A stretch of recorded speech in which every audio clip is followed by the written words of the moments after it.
बच्चे की हट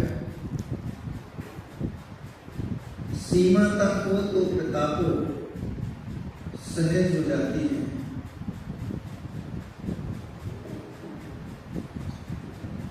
जहां तक इस पिता के आश्रय का अत्यंत विरोध ना हो, विरोध ना हो जाए, तब तक कोई बालक सीमा से अधिक कोई हट करता है पर बालक लाभ की जगह हानि प्राप्त करता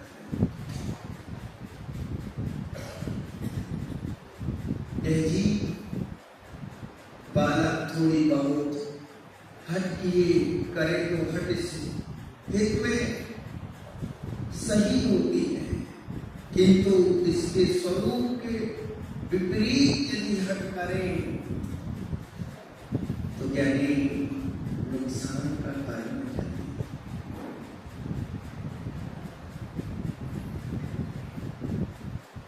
यद्यपि इतनी भी हट वास्तव में बालक के लिए सीमा से हटके सीमा से अधिक हट है। यानी जैसे विषय सुख की इच्छा करना एक प्रकार की हट है।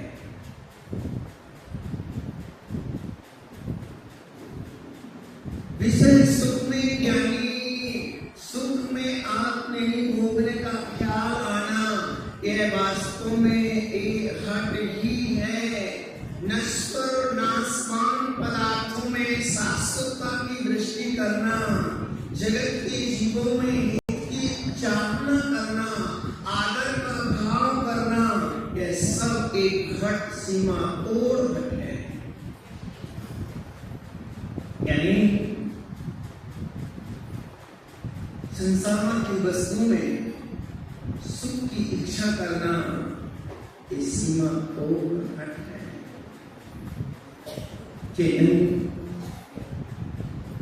इस हट से ही लाभ कुछ नहीं पा करके हानि को प्राप्त करता है। लाभ की जगह चेतन हमने भी विचार करो, किन किन पदार्थों में हट नहीं की, हम हट पकड़ के बैठ गए, सुख मिलेगा तो वस्तुओं के स्नेह करने में मिलेगा। धन दौलत के संग्रह में आसक्ति करेंगे तो सुख मिलेगा, पर पदार्थों में लगाव रखेंगे तो सुख मिलेगा। और इसकी हट के लिए हम रात दिन एक कर देते हैं।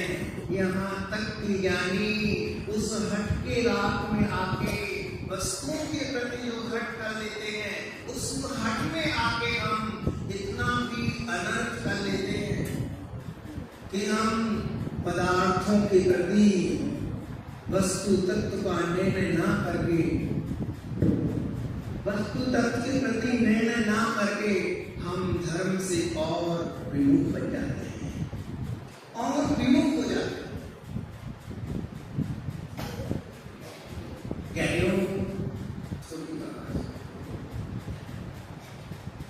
चैतन्य इस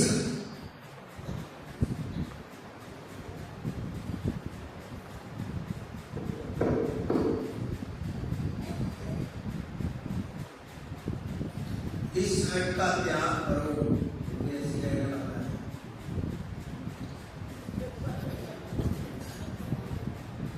इस हट का त्याग करो,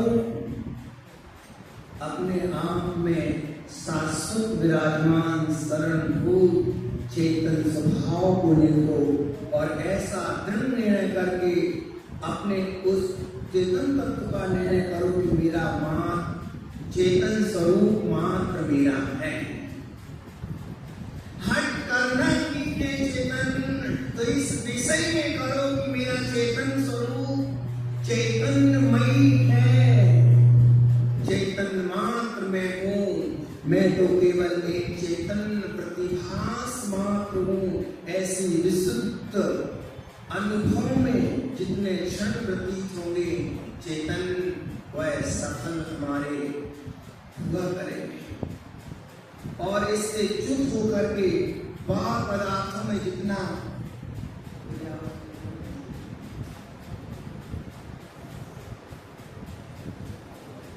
अभी तक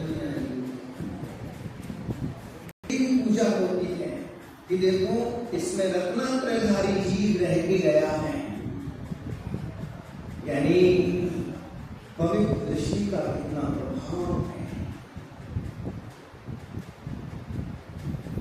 और जिस हृदय में पाप वासनाएं सता रही हो, ज्ञानी जिसका हृदय पाप परिणामों से युक्त हो, ओ ज्ञानी वह बेश्या का शरीर जब मरण को प्राप्त मर जाती है तो कुत्ता भी उसके शरीर को नहीं खाते, कचरे में फेंक देते हैं। कुत्ता कहता है मैं क्यों खाऊं, इसके हाथ से कभी दान तो हुआ ही नहीं, इसके पैर को क्यों खाऊं क्योंकि इसने कभी तीर्थ यात्रा की ही नहीं, इसकी आंखों को क्यों खाऊं, इसने कभी शाम वितराग भाव वाले प्रभु को कभी निहारा ही नहीं, गंदे दृश्यों को निहारने में अपने समय को बर्बाद किया। इसके कान को भी मैं क्यों खाऊं क्योंकि कान तो राम भरी चर्चाओं को सुनने में ही इसने व्यतीत किए हैं। चेतन गंदे विचारों से देह तो वैसे अपवित्र है ही है, पर और भी इसको अपवित्र देखते, छूना भी पसंद नहीं करते। और जो पवित्र भाव को रखते हैं यानी वो पूजता को प्राप्त होते हैं। ज्ञानियों और जब यह संबंध बिल्कुल देह से छूट जाता है तब शरीर के आदर सेवा भाव नहीं होता है, वह आत्मा चली जाती है तो फिर सम्मान नहीं। ज्ञानियों हमें उस चैतन्य तत्व की दृष्टि करना है जिसकी दृष्टि से हमारा जीवन आनंदमय होगा। भाव तो करना है, परिणाम भी तो बनाना है जिससे हम उस परमात्म तत्व को उपलब्ध हो सकेंगे, परमात्म स्वरूप को प्राप्त कर लेंगे। ज्ञानियों इंद्रिय के सुख ये मनोहर जरूर लगते हैं पर एक दुख के कारण है। पराधीन सुख की दुख रूपता, इंद्रिय सुख पराधीन है। आचार्य भगवान कुंद स्वामी ने प्रवचन सार ग्रंथ में एक गाथा आई है, उसमें कहा सपरम बाधा सैदम विच्छिन्नम बंध कारणम विस्मम जम इंद्रिय विलब्धम तम सौखम दुख में था। इंद्रिय सुख पराधीन, ये सुख पराधीनता से भरे हुए हैं, एक पराधीनता से ही भरे हुए हैं।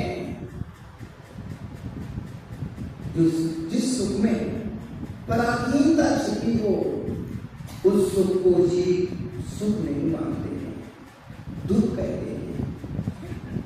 सुख तो वही हो जिसकी आराधना में हम कभी थके ना, यानी उसके पाने में सुख में कभी थके ही ना।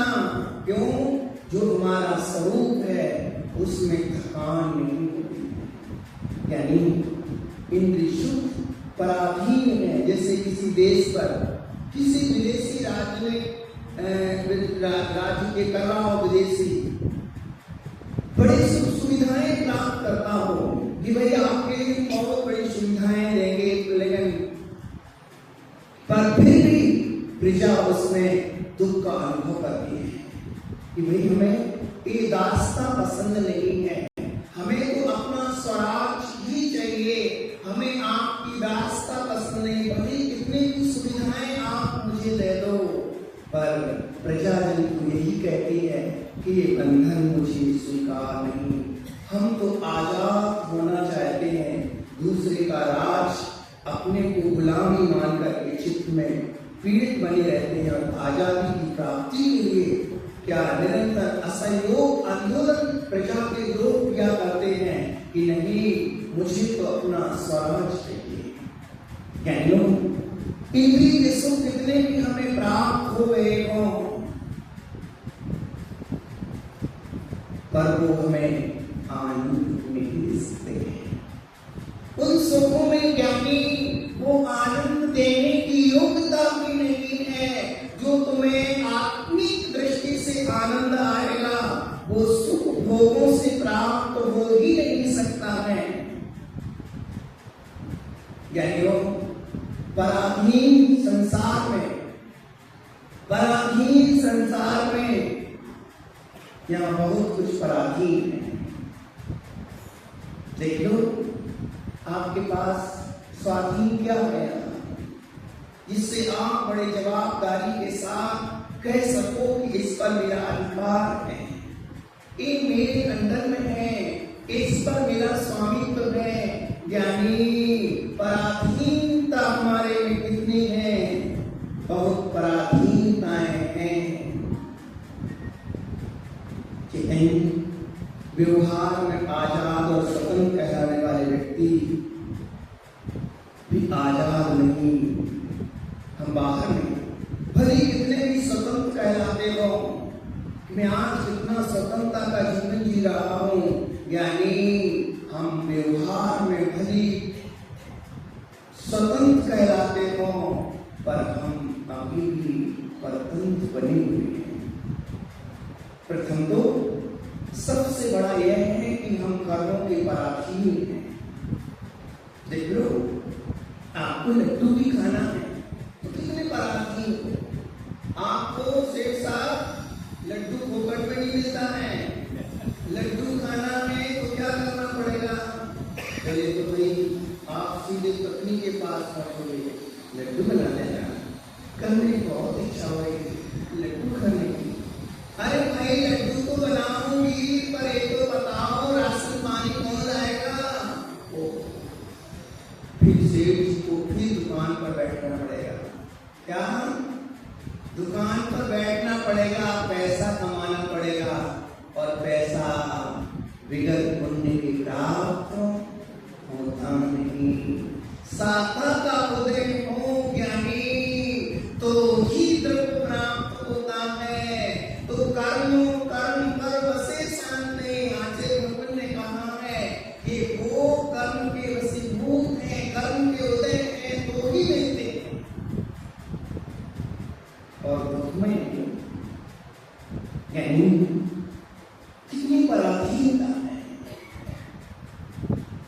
लोग भी चाहते हैं ऐसा बन जाऊं, वैसा बन जाऊं, स्वस्थ रहूं, मेरा घर अच्छा रहे। कितनी पराधीनता है। विचार करना चेतन कि हम कितने पराधीनताओं से घिरे हुए हैं। ओ ज्ञानी, प्रथम तो अनुकूल कर्मों का उदय होना चाहिए। कर्म का अनुकूल उदय होगा तब कुछ उपलब्धि हो पाएगी। यानी हमारी इच्छा है कि मुझे भरपूर भोजन मिले, अच्छे अच्छे परिधान मिले, रहने की सुविधा मिले, पर भोगांतराय कर्म का क्षयोत्सम नहीं है तो सामने भी वस्तु है तो तुम भोग नहीं सकते, तुम्हें छोड़ देना पड़ेगा। डॉक्टर ने कह दिया कि भाई मूंग की दाल का पानी पियो, अकेला कुछ नहीं खा सकते। कई बार लोग बोलते हैं ना बिखा लो, बाद में हम लोग भी खाएंगे, पर कोई बोलता है पास में, अरे भाई हम लोग थोड़ी खाएंगे, डायबिटीज है। क्या बोलते हो? शुगर क्या बोलते हो? हाँ बताओ, ये सारे सोच करके लड्डू खाने से पंच रह जाते हैं। मेरे कहने का मतलब इतना यह है कि पराधीनता है, फिर उसके साथ अनेक विषय सामग्री मिलनी चाहिए। कितनी पराधीनता है। फिर ये द्रव्य इंद्रिय मिलना चाहिए, आंख मिलना चाहिए, सुंदर दृश्य तुम्हें पुण्य से मिल तो गए चेतन, बड़े बड़े भवन तुमने बना भी लिए, पर आंखें नहीं तो क्या दिखा पाओगे। बहुत लाल रंग के शब्द सुनाने वाले लोग तुम्हें मिल भी गए, पर श्रवण कान की शक्ति तुम्हारी खत्म हो चुकी है, तो फिर तुम क्या कर पाओगे। आज तुम विचार करो, द्रव्य इंद्रियां, आंख, कान वगैरह भी हमारा साथ समर्थन होना चाहिए। उनका पुण्य का उदय भी निकल रहा है, विषय सामग्री भी मौजूद है, अच्छी सुविधाएं भी हैं। आप देखो सबका पुण्य उदय है। आप जब एक इंद्री से अपने जीवन पर मिलान करेंगे ना, तुम्हारा भी जीवन एक इंद्री का भी जीवन है, वो भी आत्मा है, तुम भी आत्मा हो, अपनी भी आत्मा है, पर उससे मिलान करो, वो कितने पतित पर्याय में है। कोई उस पर पैर रख दे, लहरें चला दे, जल में डाल दे या अग्नि का लगा दे, नष्ट कर दे, तो कब नष्ट हो जाए। और अपने आप पर विचार करें, हम कितने श्रेष्ठ जीवन को प्राप्त हुए। पुण्य का उदय भी निकल रहा है, विषय सामग्री भी मौजूद है, लेकिन सब कुछ होने पर हम बहिरे हो गए, अंधे हो गए, जिभ्रा नहीं है, अब क्या उनको हो पाएंगे। भोगने के लिए कितनी चीजें को संग्रह करना होता है, कितने पुण्य का संचय करना होता है, उसके द्रव्य इंद्रियां पुण्य वातावरण में प्राप्त होता है। यानी जिस सुख में पराधीनता है वहां सुख नहीं, सुखाभास है, दुख